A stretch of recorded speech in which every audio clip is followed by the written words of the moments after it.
Hey guys, what's going on? All right, so we are at chapter 2, same thing.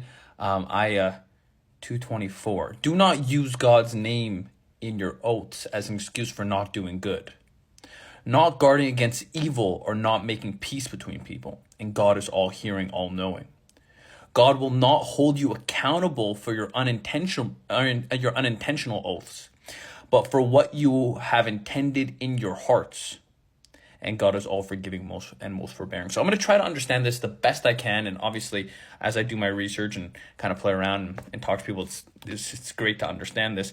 Do not use God's name in your oaths as an excuse for not doing good, not guarding against evil, or not making peace. So again, God is giving you another understanding. God is giving you another understanding of what He wants you to do. He wants you to do good. He wants you to guard against evil. So doing good and guarding against evil essentially is the same thing. So why does he bring it up twice? I guess we can kind of discuss that and figure that out. And not making peace between people. Well, why not be specific? You should do good. Here, let me sorry. I'm just there's the sun's on like half of my face. You should do good in this world. Try to do good. And obviously, if you want to know what is good, we can always look at the videos from before to find out like what is considered good and what is not considered good. Keeping your oaths is considered good as long as you're not keeping bad oaths. So, like for example, if you're not guarding against evil, that means that you are consuming evil. Maybe it understands that in order the world, your subjective experience you face in the world, you're gonna face evil, and if you don't guard against it, it enters your system. And if you're not guarding against evil, don't use God to manipulate that. Now, I know for a fact, sorry, just a little cold. I know for a fact that people use God. They use God to manipulate other people. They use it. Religion is one of the best ways to manipulate people. So, for example, in the Christian religion, they have this thing called indulgences in Europe. They have this thing. So what I think I was speaking on another video. I'm not 100% sure, but they have this thing called indulgences, and essentially what they were doing was they were telling people, "Hey, if you go to war, if you go on this crusade, we'll buy you a spot in heaven. 100%, you have a spot in heaven. If you give X amount of church, you have a spot in heaven. 100%." So they're using God to manipulate others. So don't use God as an excuse for not doing good, not guarding against evil. And don't make God or not making peace between people. So, wow, that's exactly what I was saying, not making peace between people. So what religions try to do, and this is what my one of my biggest problems with, not with religion. See, when you're looking at a religion, don't look at the people in the religion. That's silly.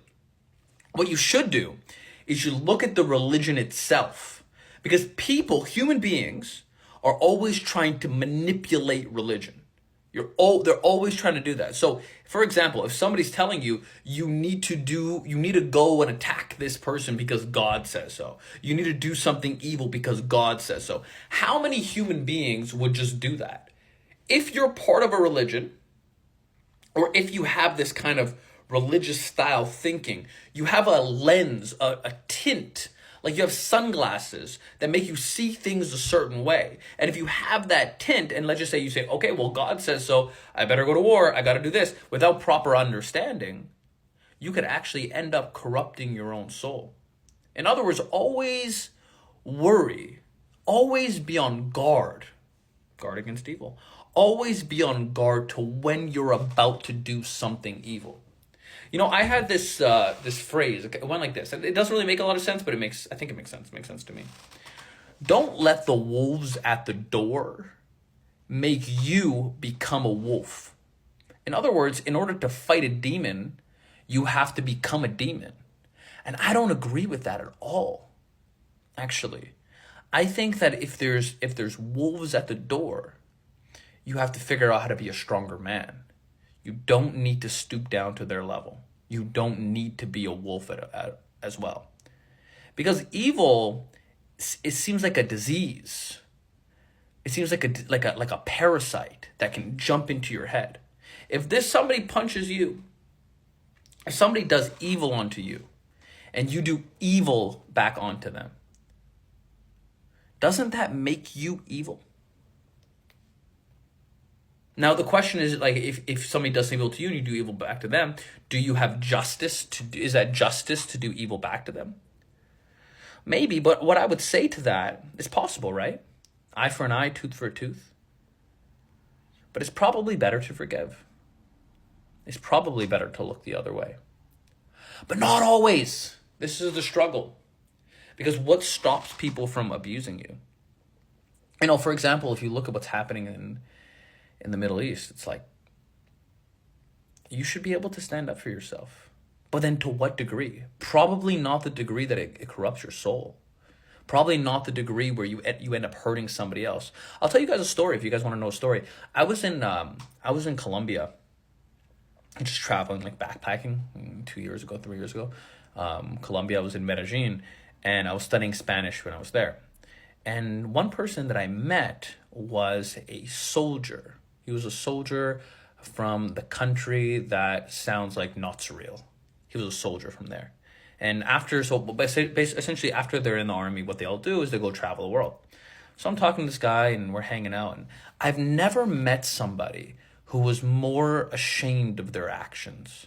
Never in my life have I had somebody more ashamed. He was traumatized. So I know, for example, that PTSD, so I'll tell you guys what PTSD, you would think it's from the actions that you've seen others do or something that's been done to you.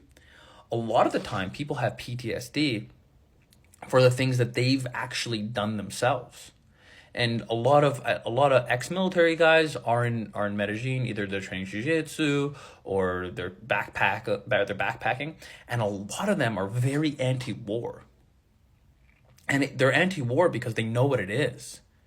They know the evil that they have done.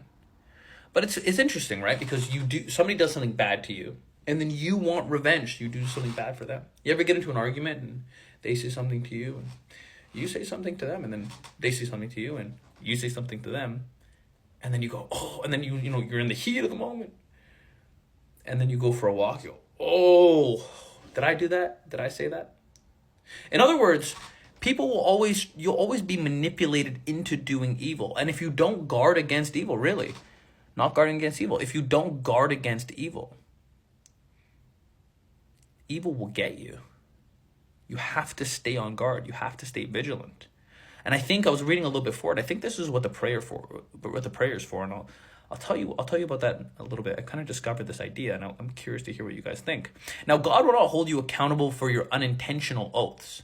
So it's not just your intentions, right? Like what's in your heart, but it's the oaths that you have while you have something in your heart.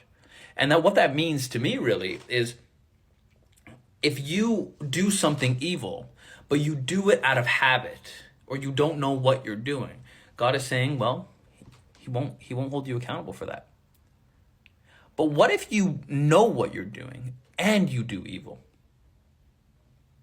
Well, but what you have intended with your hearts. So once you intend to do something evil with your heart, doesn't it affect your own soul? Sometimes you just have to take a pause and go, I don't think I'm gonna entertain that. I don't think I'm gonna be part of this conversation. You ever see those monkey memes like see no evil, hear no evil, speak no evil? I think that's what affects your soul. Because if you do evil onto the world, it ends up hurting you. Every action has an opposite and equal reaction. So when you do one bad, that one bad hits you automatically. And you could see that. Like, for example, if you look at gang violence in the United States, you'll see a kid, when the first time he commits a crime, he's nervous, he's shaking. And then after about 5 years, he's a hardened criminal because his soul is blind. He can't see. He can't see what he's doing. So he has a different moral understanding of what he's doing. And that's how the devil gets you, with little handshakes, slowly getting you to manipulate yourself. Yeah, for sure. 100%.